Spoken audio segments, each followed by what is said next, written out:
दोस्तों, regular blog मैं सागर पाठक regular blog पे आप लोगों का स्वागत करता हूँ। हम लोग साइंस के कुछ महत्वपूर्ण प्रश्न को देखने वाले हैं। हम लोग पहले क्वेश्चन नंबर 1 देखते हैं। इन सब का पीडीएफ आपको हमारे टेलीग्राम ग्रुप पर मिल जाएगा। वही पूरे डिस्कशन के साथ आप हमारे टेलीग्राम ग्रुप पर क्वेश्चन और डिस्कशन दोनों का पीडीएफ एक साथ ले सकते हैं। लिंक डिस्क्रिप्शन में दिया हुआ है, आप लोग डिस्क्रिप्शन में जाएँ और लिंक के द्वारा हमारे टेलीग्राम ग्रुप को ज्वाइन करें। ठीक, हम लोग टाइम को बर्बाद किए बिना क्वेश्चन नंबर 1 पे आते हैं। हम 10 क्वेश्चन करवाएंगे क्योंकि प्रीवियस ईयर पूछे गए प्रतियोगी परीक्षाओं के प्रश्न है, बहुत महत्वपूर्ण प्रश्न है। जरूर आपके तैयारी में कहीं ना कहीं हमारा मदद करेगा। हम लोग क्वेश्चन नंबर 1 देखते हैं। क्वेश्चन नंबर 1 कहता है कि अगर झरना से पानी गिरता है तो पत्थर के टकराने से पहले उसमें कौन सी ऊर्जा होगी। अगर झरना से पानी गिरता है, अगर मान लीजिए यहाँ झरना से पानी गिर रहा है, झरना से पानी गिरता है, पानी गिर रहा है तो गिरने से कौन सी ऊर्जा होगी। गिरने से उसमें क्या होगी, गतिज ऊर्जा। शॉर्ट में लिख देते हैं काइनेटिक एनर्जी। पानी अगर झरने से गिर रहा है तो गिरने से उसमें गति होगा। गति से कौन सी ऊर्जा जनरेट होगी, गतिज ऊर्जा, काइनेटिक एनर्जी जनरेट होगी। तो वही ये प्रश्न में कह रहा है कि झरने से जो है पानी गिर रहा है तो गिरने से उसमें कौन सी ऊर्जा होगी, गतिज ऊर्जा होगी। गतिज ऊर्जा होती है, गतिज ऊर्जा का फॉर्मूला होता है 1/2 mv²। गतिज ऊर्जा का फॉर्मूला क्या होता है, 1/2 mv²। गतिज ऊर्जा और आपसे संवेग में रिलेशन भी पूछा जाता है। गतिज ऊर्जा यानी काइनेटिक एनर्जी और मोमेंटम में रिलेशन क्या होता है। मोमेंटम यानी संवेग में क्या रिलेशन होता है, तो उसका फॉर्मूला हो जाता है संवेग से रिलेशन। इसका लिखते हैं, इसको हम क्या लिखते हैं, p²/2m। अगर हम गतिज ऊर्जा का रिलेशन संवेग से देखते हैं तो उसका फॉर्मूला होता है p²/2m। और हम लोग अगर पोटेंशियल एनर्जी स्थितिज ऊर्जा की बात करें तो पोटेंशियल एनर्जी का फॉर्मूला हो जाता है mgh। पोटेंशियल एनर्जी का क्या फॉर्मूला होता है, mgh। गतिज ऊर्जा का हम उदाहरण ले सकते हैं कि गति के कारण ऊर्जा आती है। जैसे कोई बालक दौड़ रहा है, जैसे मान लेते हैं दौड़ता बालक, सिंपल है, कोई भी गति हो रही है तो बस उसको ध्यान में रखना है कि दौड़ता बालक गतिज ऊर्जा का उदाहरण है। चलती हुई बस गतिज ऊर्जा का उदाहरण है। अगर हम लोग स्थितिज ऊर्जा की बात करें, mgh मास, ग्रेविटेशनल फोर्स गुरुत्वाकर्षण और हाइट ऊंचाई, यानी ऊंचाई, स्थिति, आकार के कारण जो ऊर्जा आती है उसको हम लोग क्या कहते हैं, स्थितिज ऊर्जा कहते हैं। ठीक, स्थितिज ऊर्जा। और हम लोग एक होता है यांत्रिक ऊर्जा। गतिज ऊर्जा और स्थितिज ऊर्जा दोनों के मिलने से क्या होता है, यांत्रिक ऊर्जा होता है। यानी हम लिख सकते हैं कि यांत्रिक ऊर्जा जो होती है, यांत्रिक ऊर्जा वो क्या होता है, ये यांत्रिक ऊर्जा जो है potential energy plus kinetic energy, यानी दोनों का योग क्या होता है, यांत्रिक ऊर्जा। यानी जिसमें ऊंचाई के साथ साथ गति दोनों, यानी गतिज ऊर्जा और स्थितिज ऊर्जा साथ हो, उसे हम क्या कहते हैं, यांत्रिक ऊर्जा कहते हैं। ये छत पे दौड़ता हुआ बालक, छत पे क्या है, छत पे है यानी ऊंचाई भी है यहाँ, और यहाँ क्या है, स्पीड भी है, तो यहाँ क्या हो जाएगा, यांत्रिक ऊर्जा होगा। यानी स्पीड और हाइट दोनों हो, गतिज और स्थितिज दोनों का अगर उदाहरण होगा तो सिंपल क्या हो जाएगा, वो स्थितिज ऊर्जा हो जाएगी। ठीक है, आप लोग समझ गए होंगे। हम क्वेश्चन नंबर 2 पे आते हैं। ठीक, देखिए अभी नया क्लास है तो थोड़ा सा समस्या तो आएगा ही। हम लोगों ने नया सा प्लेटफॉर्म क्रिएट किया है, आप लोग जानते हैं एग्जाम से बहुत शुरू चल रहा है, नया क्लास है, समस्या आएंगी। और आप लोग अगर साथ दीजिएगा तो हम लोग आगे कुछ अच्छा जरूर करेंगे आप लोगों के लिए। ऐसे ही धीरे धीरे कल से अनुसार मैथ क्लास भी लेंगे, हम लोग साइंस और मैथ क्लास चलेगा। फिलहाल आगे और भी शिक्षक आएंगे और जैसा आप लोग सहयोग बना रहे हैं वैसे ही। तो दूसरा क्वेश्चन कहता है, क्वेश्चन नंबर 2 कहता है कि अगर जो है झरना से पानी गिर रही है, पहले क्वेश्चन में क्या हम लोगों ने सीखा, झरने से पानी गिरती है तो गतिज ऊर्जा। अब पानी गिर रही है, ठीक है, तो क्वेश्चन क्या है दूसरा वाला कि गिरने के बाद जो है ना, पत्थर पर गिरने के बाद उसकी ऊर्जा में क्या परिवर्तन होगा। क्वेश्चन नंबर 2 कह रहा है कि पत्थर पर गिरने के बाद उसकी ऊर्जा में क्या परिवर्तन होगा। तो यानी पहले पानी गिरा, ठीक है, पानी गिरा तो वहाँ तो गतिज ऊर्जा, गिरेगा तो गतिज ऊर्जा होगा, गिरा तो गतिज ऊर्जा। अब पानी गिर गया, गतिज ऊर्जा था, तो गतिज ऊर्जा पानी गिरा यहाँ गिरा, अब पत्थर से टकराया, तो टकराने से क्या होता है, टकराने से रगड़ होता है, रगड़ होने से क्या होता है, वहाँ घर्षण होती है, यानी यहाँ क्या होगा, रगड़ होगा, रगड़ से क्या होगा, यहाँ पर रगड़ से यहाँ क्या होगा, घर्षण, रगड़ से क्या होगा, यहाँ घर्षण होगी, और घर्षण से क्या होगा, घर्षण से यहाँ पे कौन सी ऊर्जा जनरेट होगी, उष्मा ऊर्जा जनरेट होगी। यानी पानी गिरा तो गतिज ऊर्जा, पानी गिरा पत्थर पे टकराया यानी रगड़ हुआ, रगड़ होने से कौन सी ऊर्जा जनरेट हुई, घर्षण ऊर्जा से कौन सी ऊर्जा जनरेट होगी, उष्मा ऊर्जा जनरेट होगी। यानी पानी गिर गया तो इसका आंसर क्या हो जाएगा, उष्मा ऊर्जा जो है ना, उष्मा ऊर्जा क्या होती है, वो गतिज ऊर्जा जाके उष्मा ऊर्जा बदल जाती है। यानी पानी गिरता है ना, पानी गिरने के बाद पत्थर पे टकराने पर क्या होता है, तो गतिज ऊर्जा जो है वो क्या होती है, उष्मा ऊर्जा में बदल जाती है। ठीक है, आप लोग समझ गए होंगे। इनका जो है डिस्कशन के साथ पीडीएफ आपको हमारे टेलीग्राम ग्रुप पर मिल जाएगा, लिंक डिस्क्रिप्शन में है, ज्वाइन कर लें। ठीक है, अब तीसरा क्वेश्चन कहता है, क्वेश्चन नंबर 3 कि स्टील को जो है, 3 नंबर क्वेश्चन कहता है स्टील जंगरोधी बनता है, स्टील जंगरोधी बनता है। स्टील क्यों जंगरोधी बनता है, ठीक है, तो स्टील को जंगरोधी बनाने के लिए सबसे महत्वपूर्ण क्या होता है, स्टील को जंगरोधी बनाने में सबसे ज्यादा योगदान किसका होता है, कार्बन का। यानी स्टील कठोर बनता है कार्बन की वजह से, और जंगरोधी जो बनता है, जंगरोधी वो किसकी वजह से बनता है, क्रोमियम की वजह से। देखिए ये बहुत कंफ्यूजिंग वाला क्वेश्चन है, ऐसा क्वेश्चन नहीं है कि देखिए आंसर मार दिए। क्वेश्चन कह रहा है कि स्टील जो है कठोर बनता है तो कार्बन की वजह से, जंगरोधी बनता है तो क्रोमियम की वजह से। स्टील कठोर बनता है कार्बन की वजह से, जंगरोधी बनता है क्रोमियम की वजह से। ठीक है, तो अगर ऑप्शन में यहाँ जैसे दिया हुआ है क्वेश्चन नंबर 3 में स्टील जंगरोधी बनता है, ऑप्शन नंबर ए है कार्बन, दूसरा है सोडियम, तीसरा है लोहा, यहाँ और चौथा है नन ऑफ दीज। तो आपको नन ऑफ दीज के साथ नहीं जाना है, यहाँ क्रोमियम अगर ऑप्शन में नहीं मिला तो हमें यहाँ क्या ऑप्शन सेलेक्ट करना है, कार्बन, जबकि इसका रियल में आंसर क्या होता है, क्रोमियम। लेकिन हमें क्या लेना पड़ेगा, कार्बन। तो स्टील को जंगरोधी बनाता है क्रोमियम, लेकिन अगर ऑप्शन में क्रोमियम नहीं है क्रोमियम, तो हमें किसके साथ जाना पड़ेगा, कार्बन के साथ जाना पड़ेगा। ठीक है, अब आगे आपको सेम क्वेश्चन मिलेगा जिसमें ऑप्शन में दिया हुआ है कार्बन भी है और क्रोमियम भी है, तब यहाँ क्या हमें लेना पड़ेगा, तब हमारा यहाँ आंसर हो जाएगा क्रोमियम। यानी स्टील को कठोर कौन बनाता है, कार्बन, कठोर कौन बनाता है, कार्बन, और जंगरोधी कौन बनाता है, क्रोमियम। ठीक है, इसको याद रखना है, ऑप्शन के साथ हमें जाना है। स्टील को कठोर कौन बनाता है, कार्बन, स्टील को कठोर कौन बनाता है, कार्बन, और स्टील को जंगरोधी कौन बनाता है, क्रोमियम। ठीक है, अब आगे क्वेश्चन देखिए, क्वेश्चन नंबर 5।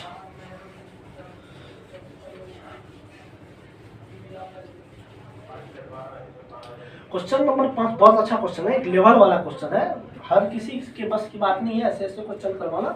आप लोग साथ दीजिए, आप लोगों के लिए बेहतरीन कंटेंट है हमारे पास, लेकिन हमें आप लोगों का साथ चाहिए। अगर आप लोग हमारा साथ देंगे तो हम आगे बहुत कुछ आप लोगों के लिए करने वाले हैं।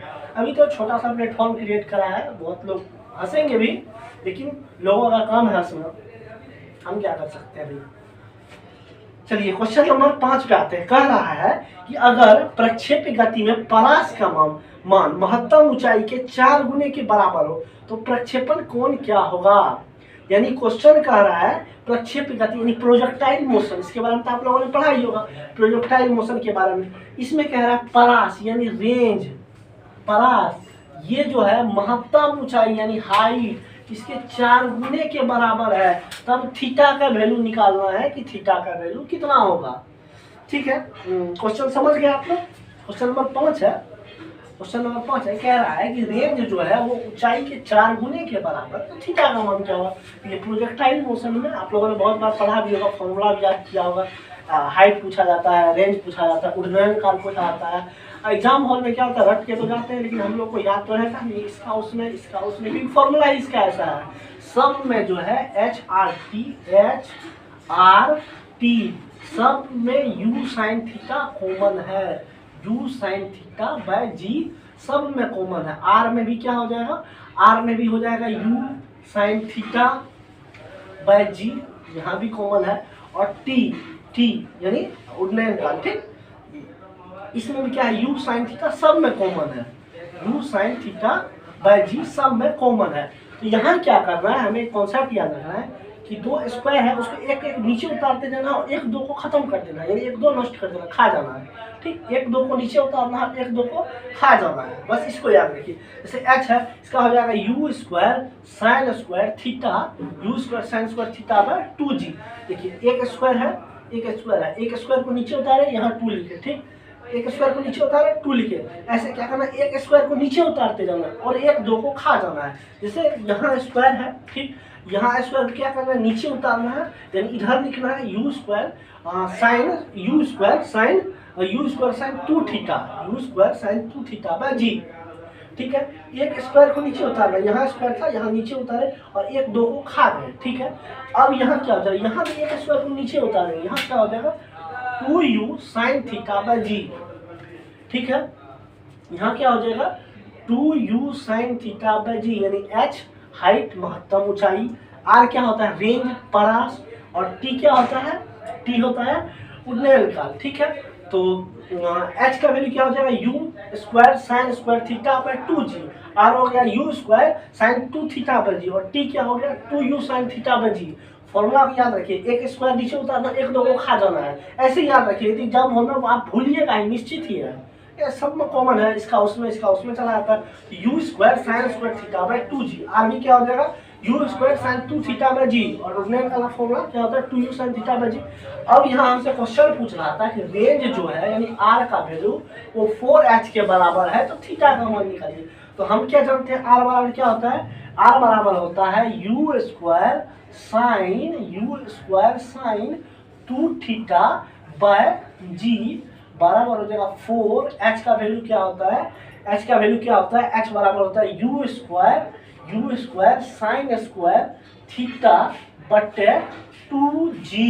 ठीक, यानी r बराबर 4h है, यानी u square sine square u square h का वैल्यू क्या हो जाएगा u square sine square theta by 2g, r का वैल्यू क्या है u square sine 2 theta by g. अब देखिए जी गया, ठीक है, यू स्क्वायर गया, 2 × 2 4, 2 गया, क्या बचा साइन 2 थीटा बराबर 2 साइन स्क्वायर थीटा। हम जानते हैं साइन 2 थीटा का फॉर्मूला आता है 2 sine theta into cos theta. ठीक, बराबर क्या हो जाएगा 2 sign square theta, 2 sine theta into cos theta बराबर 2 साइन स्क्वायर थीटा। ठीक है, तो यहाँ क्या होगा साइन स्क्वायर है, इसको हम साइन थीटा को खा जाएंगे, 2 कॉस थीटा बराबर क्या बचेगा 2 साइन थीटा, 2 गया बराबर 2 कॉस थीटा बराबर क्या हो जाएगा साइन थीटा। अब यहाँ कुछ नहीं है तो 1 है, इधर क्या बचा है साइन थीटा, इधर बचा ना साइन थीटा, और इधर कॉस थीटा हम इधर लेके चले आएंगे तो बटे हो जाएगा कॉस थीटा, यानी 1 साइन थीटा बटे कॉस थीटा। आप लोगों ने तो फॉर्मूला पढ़ा ही होगा, साइन थीटा बटे कॉस थीटा बराबर टेन थीटा, मैथ वाले सर ने आपको पढ़ाया होगा। यानी टेन थीटा का वैल्यू क्या हो गया, टेन थीटा का वैल्यू हो गया 1 इसका वैल्यू था 45 डिग्री का, थीटा का वैल्यू क्या आ गया 45 डिग्री, ये आपका हो गया आंसर। टोटल आपको जो है डिटेल के साथ पीडीएफ मिल जाएगा। ठीक, हमारे टेलीग्राम ग्रुप पर लिंक दिया हुआ है, डिस्क्रिप्शन में ज्वाइन कर लें। ठीक है, क्वेश्चन नंबर 6 पे चलते हैं। ठीक, देखिए अभी हम लोगों ने शुरू किया है, थोड़ा सा समस्या तो आएगी, अगर आप लोग साथ दीजिएगा तो हम आगे जरूर अच्छा करेंगे। हमारा नया प्लेटफॉर्म है, आप लोगों की मदद चाहिए, आप लोग हमारी मदद करें तो हम लोग जरूर आप लोगों के लिए कुछ अच्छा करेंगे। भैया क्वेश्चन नंबर 5 तो हो गया, क्वेश्चन नंबर 6 पे आते हैं। क्वेश्चन नंबर 6 कह रहा है, क्वेश्चन नंबर 6 कह रहा है कि कोई पिन 1 मीटर ऊंचाई से गिराया जाता है तथा 36 सेंटीमीटर उछलता है, तो प्रत्यास्था गुणांक का मान क्या होगा।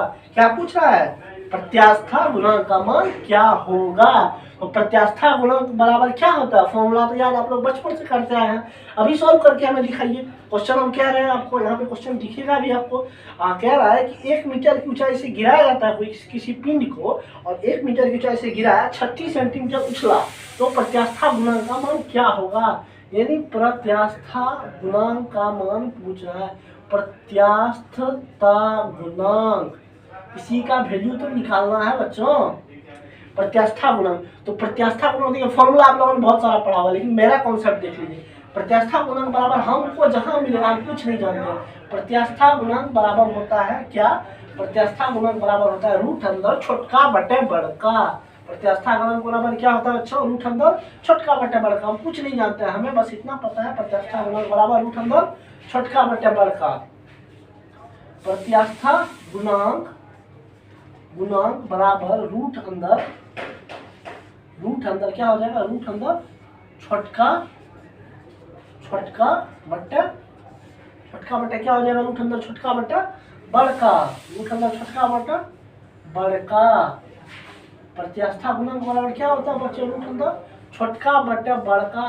आप लोग चिंता मत कीजिए, पीडीएफ हम लोगों को मिल जाएगा, सारा लिखा हुआ है विथ नोट, आप लोगों को पीडीएफ मिल जाएगा हमारे टेलीग्राम पे। तो प्रत्यास्था गुणांक बराबर क्या होता है, रूट अंदर छोटका बटे बड़का। तो छोटका का वैल्यू कितना दिया हुआ है, 36 सेंटीमीटर। छोटका का वैल्यू है ना 36 सेंटीमीटर, यहाँ देखिए छोटका का वैल्यू क्या है 36 सेंटीमीटर, बड़का दिया हुआ है 1 मीटर। यानी अरे कॉन्सेप्ट छोड़िए, सवाल को छोड़िए, आप यहाँ सीधा कॉन्सेप्ट है। क्या पूछा, प्रत्यास्था गुणांक, हम सीधा जानते हैं क्या, रूट अंदर छोटका बटे बड़का। ठीक, छोटका क्या 36 सेंटीमीटर, बड़का क्या 100 सेंटीमीटर। तो छोटका ले लिए ऊपर में, बड़का नीचे में 100 सेंटीमीटर। गया सेंटीमीटर रूट से निकालेंगे 6, इधर से बाहर आएगा 10, यानी क्या हो जाएगा 6 बटे 10, यानी क्या हो जाएगा 0.6। बस प्रत्यास्था गुणांक कैसे निकला, रूट अंदर छोटका बटे बड़का, रूट अंदर छोटका बटे बड़का। बस इसको याद रखो, ऐसे काम हो जाएगा। भैया ज्ञान लेके क्या करोगे, ज्ञान लेके ऐसे बहुत लोग बेरोजगार होते हैं। सवाल बनाओ, नौकरी लो, निकलो उस भीड़ से।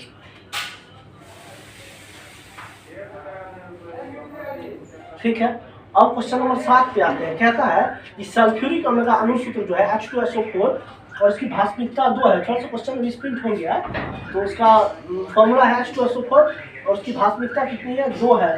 तो उसका तुल्यांकी भार कितना होगा, तो तुल्यांकी भार का फॉर्मूला होता है अनुभार, बट फॉर्मूला तो बड़का होने करेगा रटो।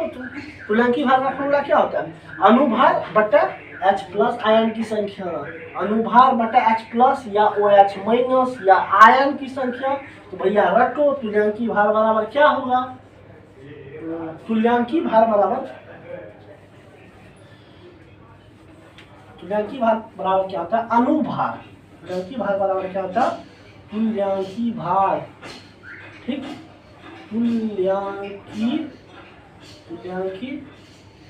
तुल्यांकी भार बराबर क्या होता है, अनुभार बटे H प्लस आयन की संख्या OH माइनस आयन की संख्या, या फिर आपको हो जाएगा आयन की अनुभार बटे आयन की संख्या। तो तुल्यांकी भार, थोड़ा सा बोर्ड में प्रॉब्लम है, अभी नया शुरू किया है तो थोड़ा सा एडजस्ट तो करना पड़ेगा ना।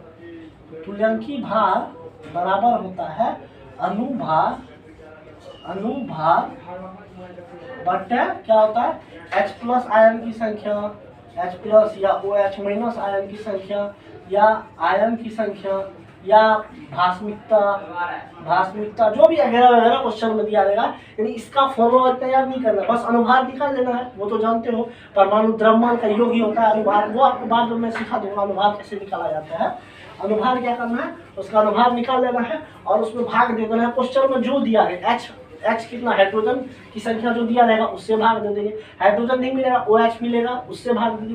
यानी क्वेश्चन में जो दिया रहेगा H प्लस या OH माइनस या भास्मिकता क्षारीयता जो दिया रहेगा अनुभार में उससे भाग दे देंगे, हमारा आंसर आ जाएगा। तो तुल्यांकी भार कैसे निकालेंगे, यहाँ H2SO4 है, सल्फ्यूरिक अम्ल है H2SO4, तो हाइड्रोजन का कितना है 2 अणु है, तो हाइड्रोजन का 2, सल्फर कितना है 16 32 होता है सल्फर का, तो 2 प्लस 32 प्लस ऑक्सीजन का 16 गुना 4 कितना होता है, टोटल को योग कीजिए तो 98 होगा। और H प्लस OH माइनस की आयन की संख्या, H प्लस आयन की संख्या कितनी है 2। ऐसे क्वेश्चन में भास्मिकता भी दिया हुआ है 2, तो ज़्यादा सोचना नहीं है, बस इसको 2 से भाग देना है, आंसर आपका क्या आ जाएगा 49, ये आपका आंसर हो गया 49। तो तुल्यांकी भार बराबर क्या होता है, तुल्यांकी भार बराबर अनुभार बटा क्वेश्चन में जो दिया रहे H प्लस आयन की संख्या OH माइनस आयन की संख्या, क्वेश्चन में जो रहेगा वही आपका हो जाएगा आंसर। तो ज़्यादा कुछ सोचना नहीं है, बस क्वेश्चन बना के निकल लेना है एग्जाम हॉल से। ठीक, अब बायोलॉजी का क्वेश्चन है, 2 बायोलॉजी का क्वेश्चन है। कह रहा है कि गर्भाशय में भ्रूण को पोषण प्रदान करने वाले उत्तक कौन होते हैं, तो गर्भाशय में भ्रूण को कौन पोषण प्रदान करता है, प्लेसेंटा। प्लेसेंटा का काम क्या है, गर्भाशय में भ्रूण को पोषण प्रदान करना। और एक ऑप्शन है फिलिपियन ट्यूब।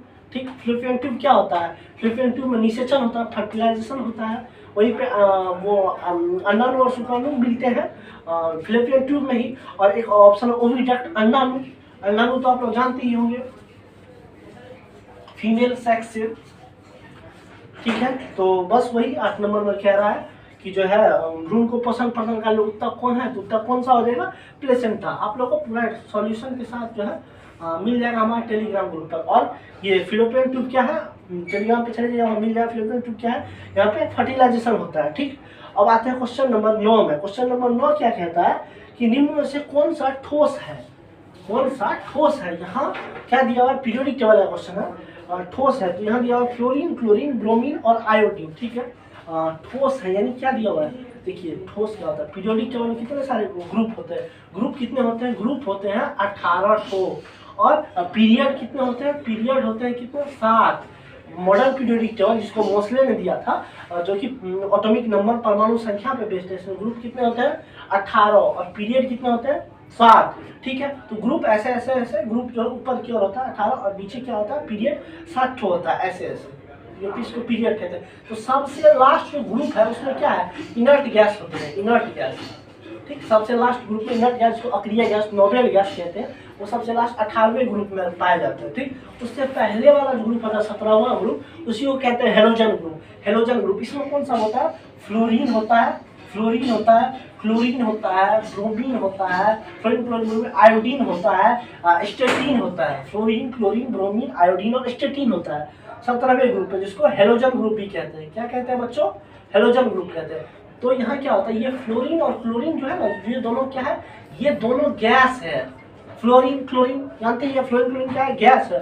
और ये ब्रोमीन जो है आप लोगों ने बहुत बार रटा होगा, ये एकमात्र जो है अधातु जो कि क्या होता है, द्रव अवस्था में पाया जाता है, द्रव अवस्था में पाया जाता है। ऐसे भी पीरियोडिक टेबल में इधर जो है बाईं ओर मेटल रहते हैं, धातु, और इधर क्या होते हैं, दाईं ओर नॉन मेटल पाया जाता है, अधातु, और बीच में एक जीजैग लाइन होती है जिसमें उपधातु पाया जाता है, जो 7 होते हैं। ऐसे एग्जाम में 6 भी दिया हुआ है, आंसर 6 भी माना है हमारे रेलवे बोर्ड में, ठीक। तो एकमात्र अधातु जो द्रव अवस्था में पाया जाता है कौन सा है, वो ब्रोमीन है, ब्रोमीन है। और ये आयोडीन और स्टेटीन दोनों कौन है, ठोस है। तो हमारे ऑप्शन में कौन सा दिया, पूछा ठोस कौन है, तो ऑप्शन में आयोडीन है, हाँ है आयोडीन, यही आंसर होगा, स्टेटीन नहीं है, आयोडीन पूछा, यही आंसर होगा, आयोडीन। कौन सा ठोस है, आयोडीन। तो पीरियोडिक टेबल याद रखिए, बहुत सारा क्वेश्चन आता है पीरियोडिक टेबल से। पिछले बार रेलवे में 6 नंबर एक सिर्फ पीरियोडिक टेबल से सिर्फ पूछे गए हैं। तो पीरियोडिक टेबल जो है वो इग्नोर करने वाला चैप्टर नहीं है, ठीक है। अब हम लोग आते हैं क्वेश्चन नंबर 10, जो कि आपका आखिरी क्वेश्चन होगा। अभी हम लोगों ने 10 क्वेश्चन का ही सीरीज चला रखा है, क्योंकि देखिए नया नया चैनल है, आप लोग का सहयोग मिलेगा तो धीरे धीरे हम और बहुत कुछ करेंगे आप लोग के लिए, लेकिन अभी आप लोगों की सहयोग की जरूरत है। क्वेश्चन नंबर 10 और हमारा आज का आखिरी क्वेश्चन, ठीक। कह रहा है ऑक्सीजन गैस में 0.5 मोल का आयतन क्या हुआ, 0.5 यानी हाफ मोल का आयतन क्या हुआ। देखिए 1 मोल कुछ भी रहे, 1 मोल अगर ऑक्सीजन दे, 1 मोल कार्बन डाइऑक्साइड दे, 1 मोल जो है कुछ भी दे, 1 मोल आम, 1 मोल अमरूद, 1 मोल गाय, 1 मोल भैंस, सब का, यानी 1 मोल जो है ना, ये 1 मोल बराबर होता है 22.4 लीटर। चाहे जो है आपको 1 मोल पे कुछ भी दे, 1 मोल बराबर क्या होता है, 22.4 लीटर होता है, ठीक। तो हमको क्वेश्चन क्या कर रहा है, आधा मोल का आयतन, आधा यानी 0.5 मोल CO2 का आयतन। अरे भैया CO2 रहे कि SO2 रहे कि NO2 रहे, 1 मोल गाय रहे, भैंस रहे, 1 मोल का आयतन कितना, 22.4 लीटर। तो आधा मोल का आयतन पूछ रहा है कितना होगा, 1 मोल बराबर 22.4, तो आधा मोल बराबर व्हाट। आप लोगों ने मैथ में एक कॉन्सेप्ट पढ़ा होगा कि A बराबर B तो C बराबर व्हाट। तो भैया सीधा होता है C/A × B। वही वाला लॉजिक हम यहाँ फॉलो करेंगे। क्या, तो 1 बराबर दिया हुआ है 22.4, तो आधा बराबर भैया व्हाट, आधा चल जाएगा ऊपर में, 1 आ जाएगा नीचे में, 22.4 से गुना कर देंगे भैया, कितना हो जाएगा जी, 11.2 मोल आंसर, ठीक है। तो फिलहाल हम लोग आज इतना तक ही रखते हैं, वीडियो लंबा हो जाएगा। अभी आप लोग सहयोग कीजिए, लिंक हमारा जो है वो टेलीग्राम का दिया हुआ है हमारी वीडियो के में, आप लोग लिंक से टेलीग्राम में जाइए, वहाँ आप लोगों को पूरा PDF मिल जाएगा, PDF क्वेश्चन का भी PDF मिल जाएगा, और आप लोगों को इसके सॉल्यूशन का भी PDF मिल जाएगा, पूरा क्वेश्चन सॉल्यूशन सबका PDF आप लोगों को मिल जाएगा। हमारे टेलीग्राम ग्रुप में क्विज भी होता है, आप लोग अपने और दोस्तों को जोड़िए, अगर हमारा सहयोग कीजिए, हमारा चैनल आगे जाएगा तो हम लोग जरूर आपके लिए बहुत अच्छा और करेंगे, ठीक। ये तो छोटी सी शुरुआत है, हम लोग बहुत कुछ करने वाले हैं आप लोगों के लिए, आप लोग हमारा साथ दीजिए, ठीक।